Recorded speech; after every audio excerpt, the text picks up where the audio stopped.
matters. And you already get that the day before the election is not the day to start getting involved. And that is incredibly important. What you are doing is the most important part of politics. It is more important than the money. It's more important than a guy like me going on Fox News, even though I'll do that every now and then. It's more important than anything that happens on the airwaves or online, because what you are doing is the 3D part of politics.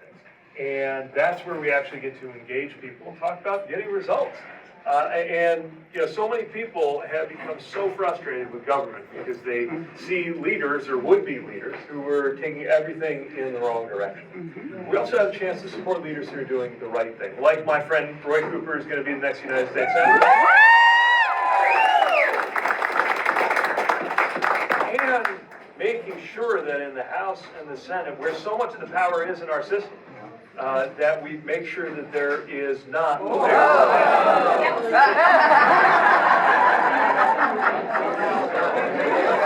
trying to think of the right pun. It could be lights out for any Republican senator.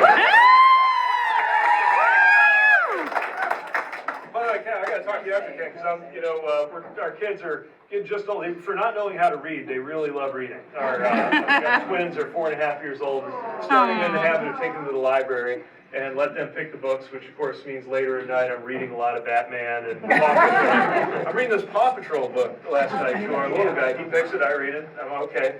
And something happens, there's a fire, there's a rescue, and then they all decide that they all have a fire station in the town. And then I turn the page, and they build the fire station. When I had to build a fire station, there were like 19 public meetings, budget revisions, appropriations, so however you did that on your watch, I want to take some notes. That's what people expect. They expect a fire station. They expect clean, safe drinking water to come out of the tap without having to worry about it. They expect that in the richest country in the world, we would have the best funded public schools in the world. Yes. They expect that health care be available to people as a right, not as a privilege. And track things like Medicaid and the Affordable Care Act and make them better and do more, not less than we've already got.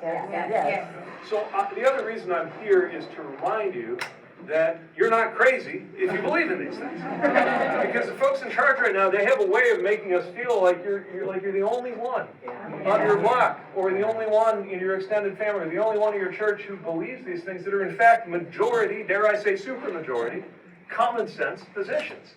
So if you believe that the best use of $1 billion is something like healthcare and education and not a gilded ballroom, you're not alone. If you believe that people ought to be able to be who they are and love who they love,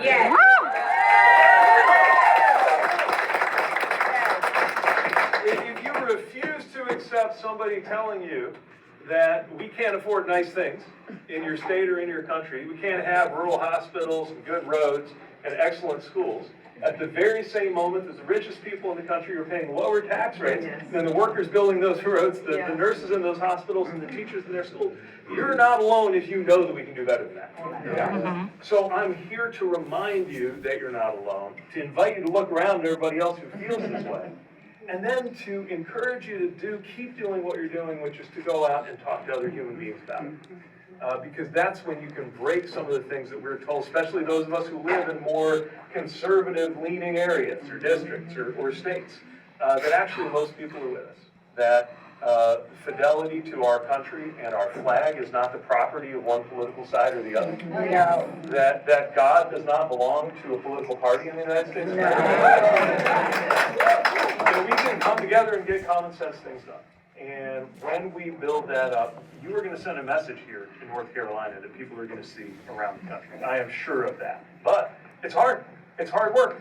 Like I said, 2/3 of people agree with us on issue after issue after issue. But just because you won the policy argument doesn't mean you get to win the election. That's where the hard work comes in. That's where the knocking on doors and the calling people on the phone and the reaching out to people who might not already agree with you, but who will see it our way if, or at least have a chance of doing that if we engage them. That's what you're doing right now, and that is critically important. So I can't thank you enough. I know this is a weird thing to say. I actually believe that by the time my kids are old enough to ask, right now we're still in the Paw Patrol, given how many times I hear the question why behind any statement of fact I make, I can tell it won't be long before I'm answering some questions about the way our country is headed and the way things work. And by the time I'm old enough, they're old enough to be starting their careers and setting out in their lives, here's the weird statement. I actually think we could put ourselves in a position to be proud of how the 2020s turned out. I know that's a weird thing to say right now. But I think we will be able to say to them, back in the 2020s, this sounds barbaric, but there were people who had to choose between a healthcare premium and a mortgage payment. And we didn't allow that to continue. Back in the 2020s, we weren't sure whether AI was going to mean even more concentration of wealth in even fewer hands. But we got together and did the right thing to make sure that you, in your generation, have that shorter work week and more money in your pocket. That back then, there were billionaires paying less taxes than millionaires, and millionaires paying less taxes than school teachers. So we turned that around, and that is why you live in the better world you live in right now. And wouldn't that be a great thing to be able to say?